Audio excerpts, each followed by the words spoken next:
Hey friends, welcome back to the Rogue Educator, where right now we're just going to talk about story because I am still under a shelter-in-place mandate here where I live, and I have a lot of books on my physical TBR, so we're just going to keep working our way through those.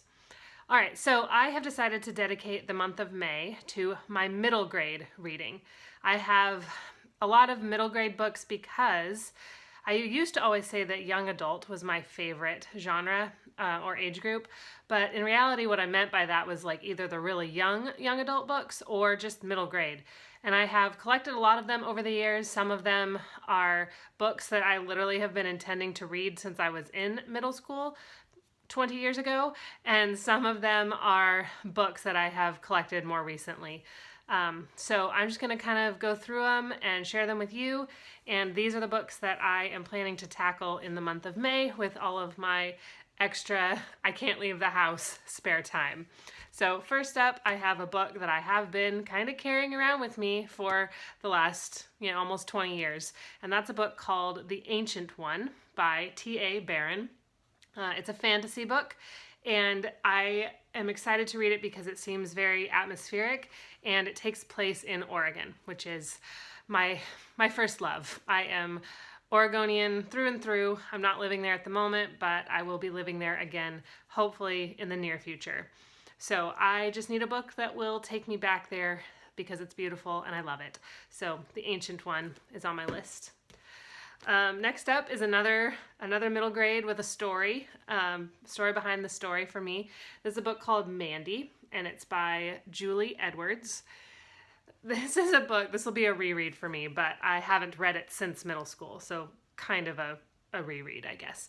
But anyway, this is a book about an orphan girl who climbs over the stone wall in the back of her orphanage, and she discovers an overgrown cottage, and she sort of adopts it and starts making it her own, and it's sort of a sweet little adventure coming of age story. And the story behind the story with this is that it was new to our school library. I don't know when it was published, so I don't know if it was brand new, but it was new to our school library. And my best friend and I got down to the library on our, allotted week and time, and we walked in, we both saw it at the same time, and we both kind of lunged for it. I don't know why it captured both of us at the same time, but anyway, she got to it first, and she checked it out. And I would sneak into her desk in our classroom and get it out and read it when she wasn't looking or wasn't reading it herself. And one day she caught me reading it, and it was like our first big fight. She was so mad at me. This is in the 5th grade, and life goes on. Fast forward. We are still friends. We were in each other's weddings, like everything's fine. But that was like our very first big conflict together as friends, was over this delightful little book. So I'm excited to see, to remember what that story is all about. Okay, next up is a book that is written in verse, and there is an Asian authors readathon going on in the month of May as well, and I might kind of dive into that. This is by an Asian author, and it's about a little girl who, it's called Inside Out and Back Again.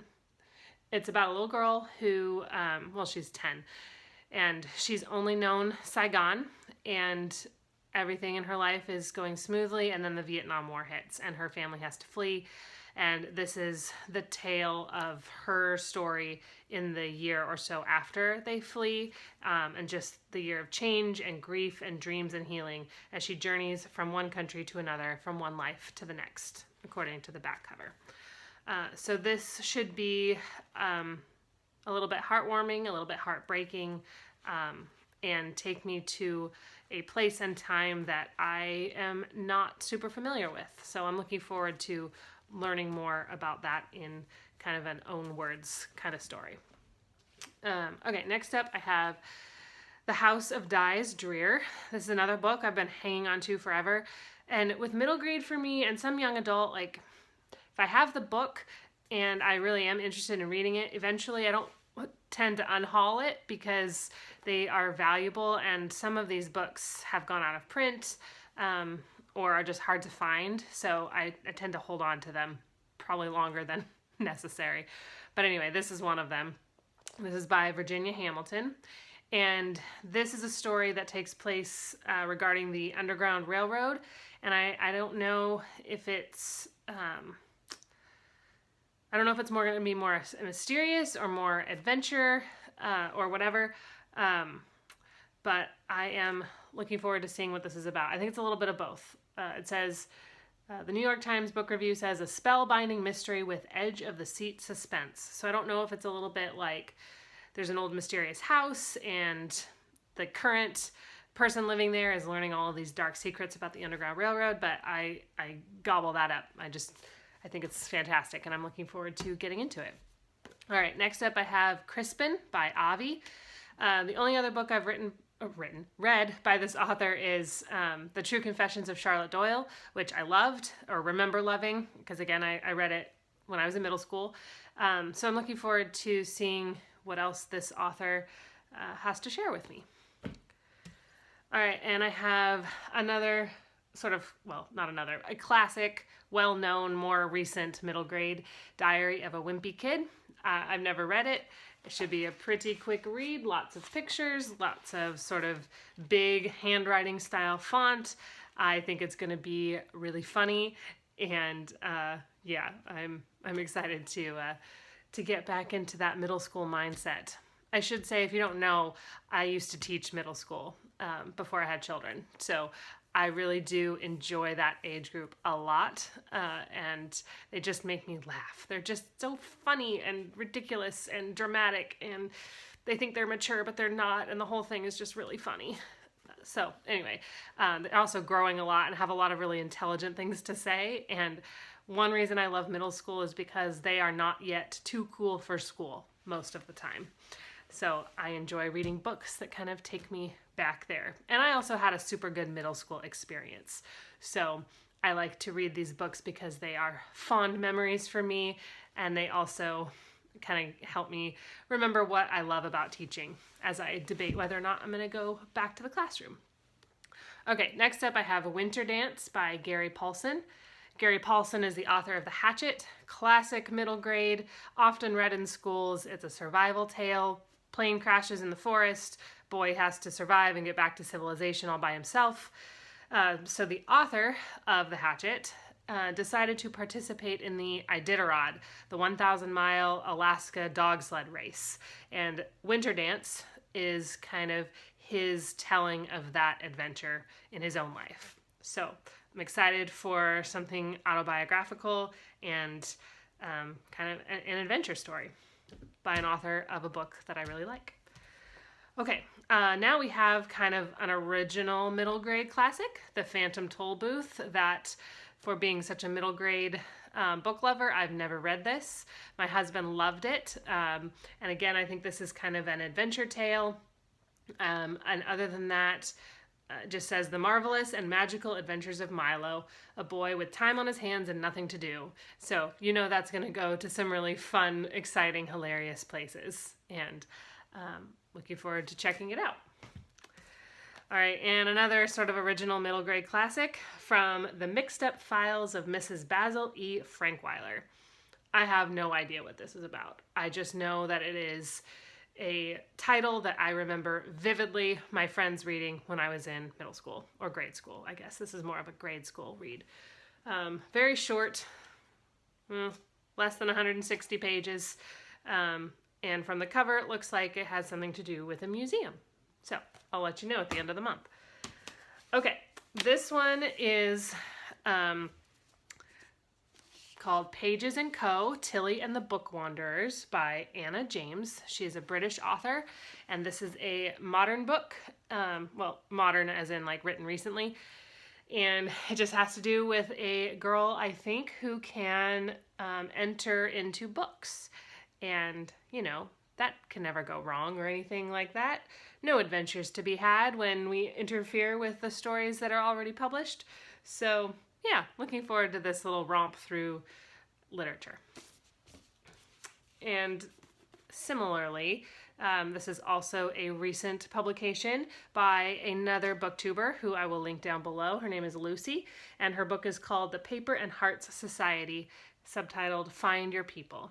And I think this is about a group of young friends who are just trying to find their people, find their their friendship groups, kind of figure out who they are. And I think that books have a lot to do with that in real life and in this story.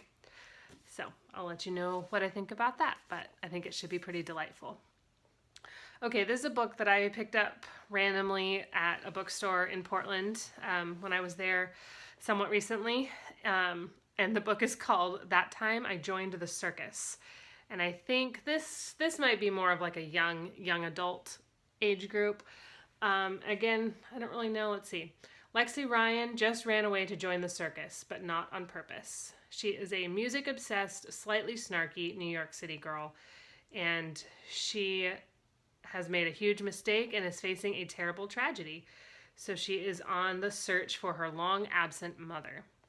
So this sounds like it will be a little bit adventure, a little bit coming of age, and a lot bit family dynamics and all of that. So that should be a good read. Again, it's not terribly long, and it's like an interesting combination of things. You would expect the circus to have be kind of a funny setting, but I am not sure that it's going to be funny in this case. So we'll see. The next book I have is a graphic novel called The Lost Boy, and I have no idea what this is about, except that the back says, "Some mysteries are too dangerous to ignore." So, dun dun dun, we shall see. There are a lot of books on this TBR. I don't know if I will be able to read them all, but in the month of April, you may have seen on a recent video, I read 14 books for the Owls Magical Readathon, and that is a personal record for me. I cannot remember the last time I read 14 books in a month, between audiobooks and physical books in my Kindle. So, and these are middle grade and young adult, so it's possible. We'll see if I have the energy to keep reading at that pace. The next book I have is, it looks huge, but it's half pictures. It's called Wonderstruck, and it's by the same author, illustrator who wrote The Invention of Hugo Cabret. And let's see, something to do with, it's two different stories woven into one, and I think one is deaf and one is mute or something like that, but their stories crisscross and overlap, and I love the illustrations. I'm excited for the illustrations, and also I always am up for sort of a dual perspective, interwoven story, crossing over time kind of story. So I think that's what this is. All right, and last up, my pile is gonna tip. Okay, last up, I just have the first two Harry Potter books, Harry Potter and the Sorcerer's Stone, and Harry Potter and the Chamber of Secrets.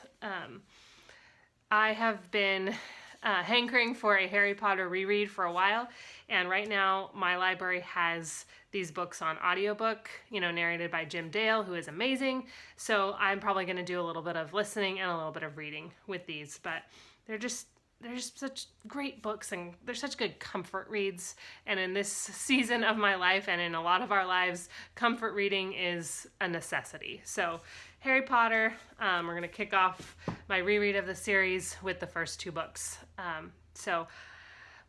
That is, I think, 14 or 15 books that I am hopefully going to tackle this month. And I'm looking forward to letting you know what I think about all of them.